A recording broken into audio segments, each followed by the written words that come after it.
My daughter Amanda is in a toxic relationship with her fiance Alexis. He is abusive to her. He is an alcoholic.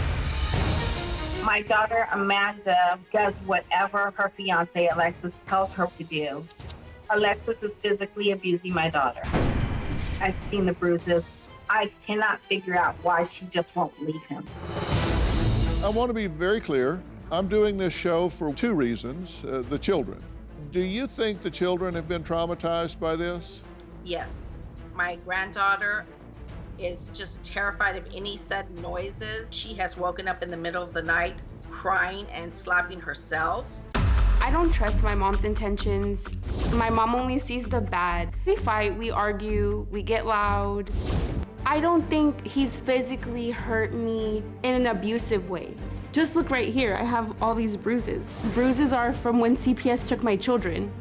You say this situation was just made much worse by the fact that your mother just hates Alexis. I spoke to her about all our problems, and she came to that conclusion. Daughters talk to their mothers. I mean, daughters vent to their mothers. I felt like I was safe, so that's why I let everything go. The only outcome that can come from this relationship is that one of them's gonna end up dead. Are you abusive to her? There's been times where, like, she does, like, push me. It's like a shoving match? No, not like a shoving match. Like, she accuses me and yells at me and gets in my face, and then she pushes me, and I react. Like, when she does get upset and hits me or something like that, that I do defend myself. Then let me make it clear. You don't ever put your hands on a woman in anger, ever, for any reason, ever. If she hits you, you walk away. If she pushes you, you walk away. How am I supposed to just leave my kids? If you can't be with her and not put your hands on her in anger, then you need to get the hell out. In the moment, when I'm angry, it's hard for me to walk away. But yet you think you're fit parents. What you're saying is, I lose control and cannot control my anger. We do this in front of our children. It's not constant. It's not always in front of the kids. That's a very low bar. Alexis admits that he and his fiancée have a love-hate relationship, but is adamant that he is the only person that cares about Amanda. Now, first off, that's just absolutely not true. I don't believe that's true either. I feel like I'm the only person that hasn't turned her back on Amanda because of the whole CPS stuff. Like, I love her. I want to help her. I know I'm not the best person. I'm not a perfect person. I've gone through a lot of things in my own life, and I just want my family to be together. I want her to be happy. If we can't be together, I just don't. I want to be able to see my kids. This is horrible. It's horrible. I know I'm not a perfect person. I'm not a perfect person. I'm trying to be the best person I can be. And what are you doing to try? I try to not argue about things with Amanda. I try to just. No, what I'm saying is, are you going to therapy? Are you going to anger management classes? Are you doing impulse control classes? No, but I'm willing. I'm willing to do that. I just haven't gotten around to it because of COVID, because of everything happening. I just haven't. That's why we're here. That's why we're here. Yeah. Listen, it may not look or feel like it right now, but I'm the best friend you've run across in a long time, because I'm telling you the truth. I can sit here and tell you what you want to hear, or I can tell you what you no kidding need to do to be a family and get your children back. That's why we're here. Yes. I'm gonna tell you, I wrote this down, and the camera can zoom in on it right here. These are notes I made in studying this. I said, probably the biggest issue this couple has against them is their failure to recognize their inadequacy as parents. The things they actually do that make them bad parents are terrible, But the fact that they don't even see it is the overarching problem. The things you do that make you bad parents, like fighting in front of your children, et cetera, those things are bad. That's enough to disqualify you as parents. The overarching problem is that you don't even recognize what needs to go on a to-do list to get you back in a position to have your children. You don't even know what to put on the to-do list. Here's what I need to do to become a parent. You said something really interesting that I wrote down.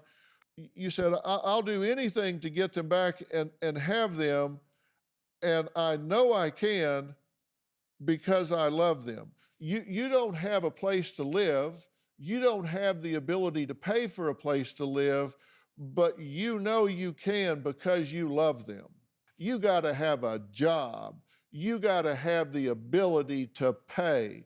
If you want your children, you have to demonstrate that you've been to anger management classes, that you're not abusing alcohol, that you're not smoking dope every day, that you're not doing the things that put your children in harm's way.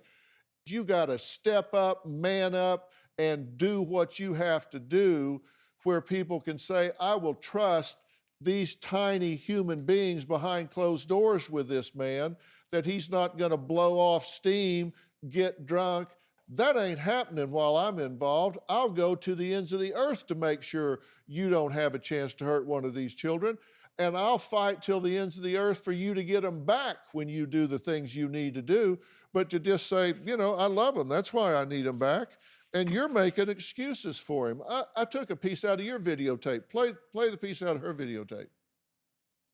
I don't think he's physically hurt me in an abusive way. Like, it hurt, I guess, him like restraining me. It wasn't for him to inflict pain on me. He had my best interests at heart. He was frustrated that I didn't listen to him. Amanda, Yes.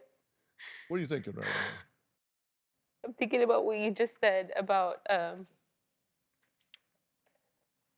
how you would go to the end of the earth to help us protect our children, but you also, you don't want anything bad to happen to my children. And I appreciate that, and I see where we're wrong. I see where I'm wrong. I'm tired of making excuses. I don't want to make any more excuses. I made a lot of mistakes I shouldn't have done. I made a lot of mistakes, and I don't want to put my children in harm's way anymore. And all the things that I was doing that was wrong, I know that they could have gotten even worse. I know that my children could have got hurt even worse. And I'm just like, I admit I'm wrong where I'm wrong.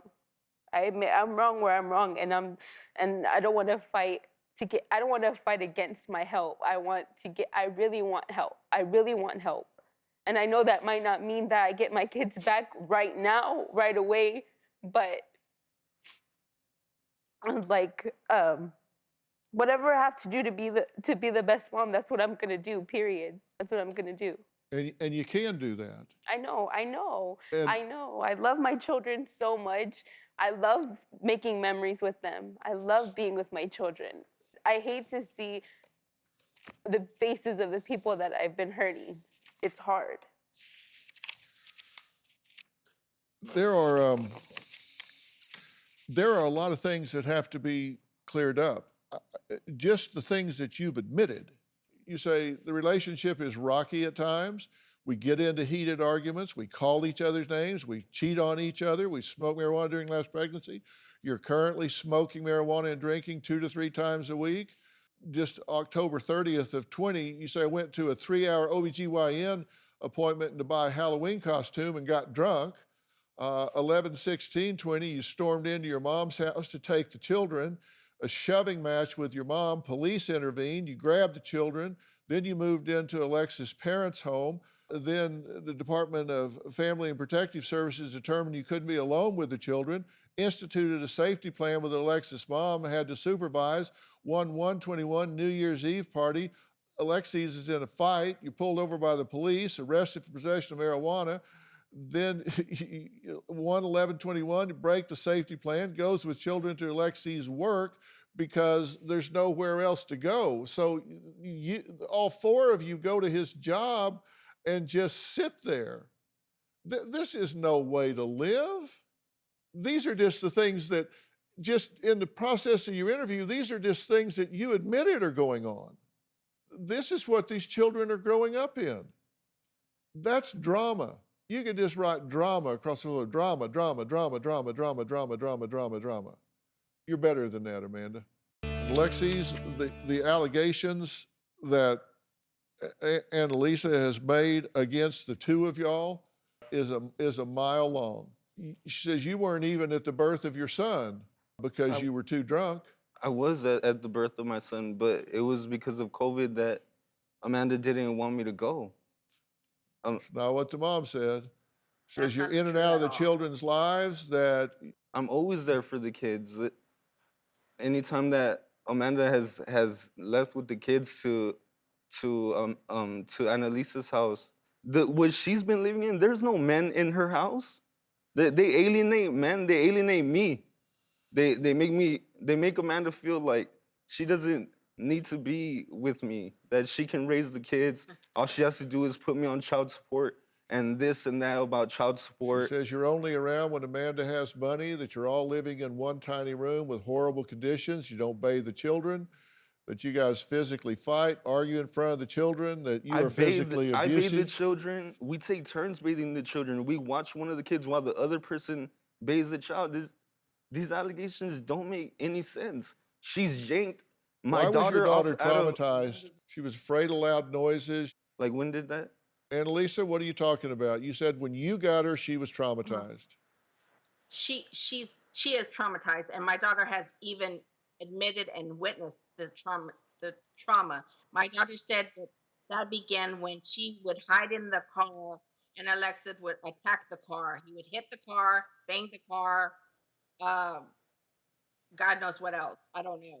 But that's when the PTSD, or I don't know what you want to call it, my granddaughter started acting or reacting to loud noises. She said all the kids' belongings reeked of marijuana. Absolutely. Their clothes, their bag, everything just reeked of marijuana. Well, it's because, like, we would smoke in the car. Like, we wouldn't smoke with the kids in the car or anything like that. The kids would be inside, and say, like, at night or something, she would smoke or I would smoke in the car, and while one of us was inside with the kids. Robin, you're one of the foremost advocates in the country fighting for situations to keep women and children safe. It's my wife's life's mission. Again, unifying families, but to keep children safe, to keep women safe. Does it sound to you like these children are in a safe, nurturing environment? No, they're not. They're not.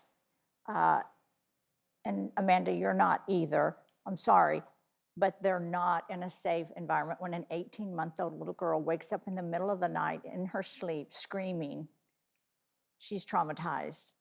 And when her loving grandmother picks her up and she starts slapping her in the face because she doesn't know where she is and what's going on, she's traumatized. My mom's hit me because my mom grabbed her out of my arms. Excuses are made for and that kind of threw behavior her in on a the baby. ground. My That's not true. mother threw my baby- daughter on the ground. She pulled her out of No, my I did arms and not. threw her on No, the I did ground. not. My baby That's girl not when true. my baby girl when wasn't even I'm there, taking care Alexis. when I'm taking care of my kids and my baby girl's asleep and she wakes up like 3 o'clock at midnight and she's yelling for her mom because she misses her mom. I don't believe that's traumatizing. If I'm taking care of them and she's waking up like, where's mom? That's because she misses her mom, not because she's traumatized. Like, if she doesn't see her mom, she'll even slap me. She'll slap me, she'll tell me, where's mom? Like, type of thing. Like, Do you think that's not fighting in 'cause front of she's- the children creates trauma? I think Amanda going back for the kids and them holding the kids, having the little girls That's not true. pull at Well, Amanda yeah. and That's not pull the true. kids Yes, it is. out of her arm. In that situation, I was trying to take my children out of the. I was trying to take my children, yes, but I had the okay from the police department to take the kids. They said I could. They said there wasn't a court order that I was able to go in There and take the hasn't kids. been any court orders. We're scheduled to go to court on the 20th, Dr. Phil. Amanda's lying completely about that situation. When she came in to get the children, They the attacked police, me. she had, no, that's not true. They grabbed They the pulled kids from Amia me and out were of her pulling hands at and me she actually fell and to tore the my ground. clothes. You tore my No, that's- clothes off my. Yes, you tore my clothes. I still have the clothes No. that you tore. Honestly, I don't trust her being with her right now. That's the You only weren't thing even- because It's not the right. times that we have let them, Alexis, I've you been weren't trying even to there. let the kids stay You weren't with her. even there. Times No, that, you that weren't she's even there. that she's gone over there, my baby girl comes back with pen marks on her legs and stuff like that. That's weird to me. That's not right. How is that being protective of the kids, putting little pen marks on their legs, all over their legs, and then us seeing That's that and not not having an true. explanation for it? Yes, it is not true. there I have being a reason photos. about No. that. I have photos, and you Okay, if denied she that she had even had marks one- on her. You denied Okay, she even I had s- any marks on her. Not Because only I that, didn't see not them. only that. I Oh had my just God! Not changed only her that, diaper. I witnessed you laid out on the sofa through the window when you were babysitting. I looked through the window. You were laid out on the sofa on whatever medication you were on. I saw that with my own eyes. That's not true, I Amanda. saw that with and my she own hadn't eyes. I even had to- eaten. I'm what's called a mandated reporter, which means that I am mandated by law to report a situation in which I believe children are in jeopardy. If I think they're in danger, a serious situation, I'm mandated by law within a number of hours to report that to social services so they can do an emergency intervention and remove the children and take them into the system. Now, my belief is that these children are safe, sound, and snug as a bug in a rug with Annalisa. Is it perfect? Nothing is perfect. But despite the fact that Alexis is dogging on Annalisa and saying she's doing this and doing that wrong and everything, he should be kissing the ground she walks on for keeping his children safe until he can get his situation sorted so he can bring his children home to a safe, secure, nurturing home. I believe Amanda has worked this puzzle out in her mind. I think she totally gets it. Am I right, Amanda? Yes, I do. I understand. You get it. Yeah. Right? I don't think either one of you two are bad people. I don't think you're an evil guy, Alexis. I just think you're in over your head right now. And I think you two should take this time that your children are with Annalisa to get your business in order so you can bring your children home. And let me tell you how you do that. Here's the good news. There's a formula for bringing those children home. And that's good news because you've said many times, Alexis, I'll do anything. Just tell me what it is, right? Tell me what I No, need to do to bring my children home. There's a process and I have to follow the process. I understand this. Yeah, and they're all doable things. You don't have to be rich. You don't have to have Nobody helps, right? a big Helps to have degree. money. You don't have to have a big house. You can live. You can live in a trailer. You can live in an apartment. You can live in a tiny house in the wood. You can live. It has to be clean. It has to be safe. It has to be full of love. You have to make sure the kids get medical care. You have to put their interest ahead of your own. I mean, it's I mean, it's right here. There's 10 factors. Provide a safe, stable, secure environment. Have a consistent, nurturing relationship. Take care of their needs daily. Take care of their education. Give them financial support. Prioritize their needs ahead of your own. See, but they had all of that when they were at when they were at Amanda's grandparents, when they were staying there. Like, we were talking to the child support and the caseworkers. It's just like they just wanted to take the kids. I don't.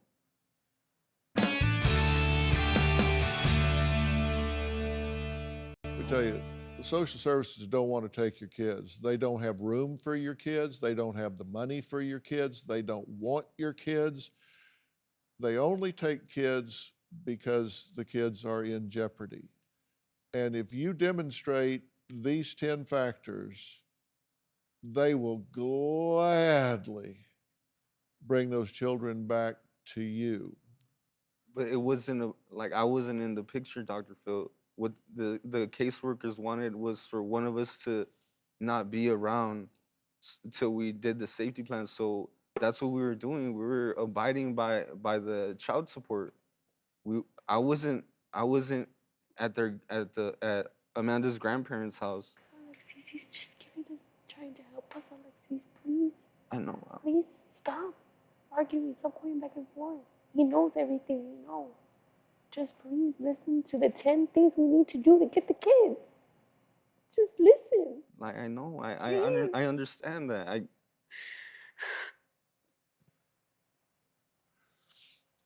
Well, Amanda, you know what you need to do, and he will either be a part of that or he won't. And if you're forced to make a choice between him and your children, that's no choice at all, right? Yeah. I mean, you choose your children 100 out of 100 times. And if he wants to be a part of that and comply with that, then you can have both. But if you have to choose your children or him, I assume that's an easy choice, right? I think that I need to help myself. I think that I need help myself because the reason that I don't have those 10 things on my own is because I can do those 10 things. I can do a lot of things. I can do great things. You know, I can help myself and I can help my family. And I have a lot more control over that than I think, but I really need to take care of I need help myself. I need mental health services for myself. And in order for me to get the kids, like, I know every time going from place to place, I knew in my heart that it was not right to be taking my children here and there. But it also hurts me a lot that we don't have our own home. It hurts me a lot. We don't have those things. And I understand it's because before I had the kids, I wasn't ready. But I love my children very much, and it pains me, it hurts me that I'm hurting them, or to think of anybody else hurting them, or to be away from them. Being away from them for the first time hurt a lot because it wasn't because I wanted to go out. It's because I couldn't get them back. I couldn't go back to them. Well, listen to what I tell you right now is probably going to be the most important few minutes we have in this entire conversation. During this time that they're not under your custody and control, you need to spend that time working on you as much as possible. And I'm going to get you some professional help to do that with, okay? Starting right away. And because we're in a pandemic, I'll do that through Doctor on Demand, which is a company that we actually founded. I'll set 10 sessions up for you instantly so you can get that done. I'll do the same thing with you, Alexis. And during this time, you need to really work to maintain a relationship with your children. See them every possible time that you can. Spend all the time that you can. Go to your mom's house and spend time, play games with them, sit on the floor with them, do all the things that you do with them. They're in a safe environment there, and you need to not let one inch of distance between you and those children occur. Look, being financially stable doesn't mean being financially affluent. I mean, you can live in a tiny apartment with those children and be stable and take care of them. You don't have to have 4 bedrooms somewhere. That's not what it's about. Children need less money and more love rather than more money and less love. That's what you need to do. But you have to get yourselves matured. You need to be more mature and recognize how to put others' interest ahead of your own, how to control impulses. And you can do that by making a commitment to stop using substances for the next 6 months, to stop getting in these arguments that you're having, stop doing the things that are traumatic for the children. Show some discipline and sacrifice, and you'll get these children back where they should be. All right, we're out of time. Look, I want to thank my guest today. I am about children being with their parents if that's the healthy place to be. Now, I'm going to get them help with Doctor on Demand, and that's a teletherapy situation. And if you at home want to do that on your own, you can get the Doctor on Demand. Just go to Google Play Store or the Apple App Store, and you can download the Doctor on Demand app and do that yourself. It's great because you don't have to leave and go outside your home right now during this pandemic. For more information about today's show, you can log on to drphil.com. Now, you know, I go on Facebook in the evenings a lot and talk about what we did during the day. And so I'll be there and we can talk about this some more. You can also find me on Twitter and Instagram, other places. Don't forget to subscribe to Robin's podcast, I've Got a Secret. We'll see you next time.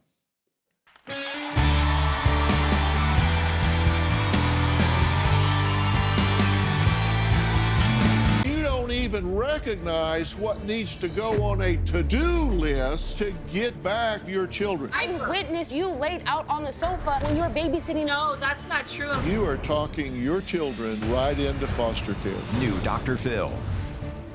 Check your local listings.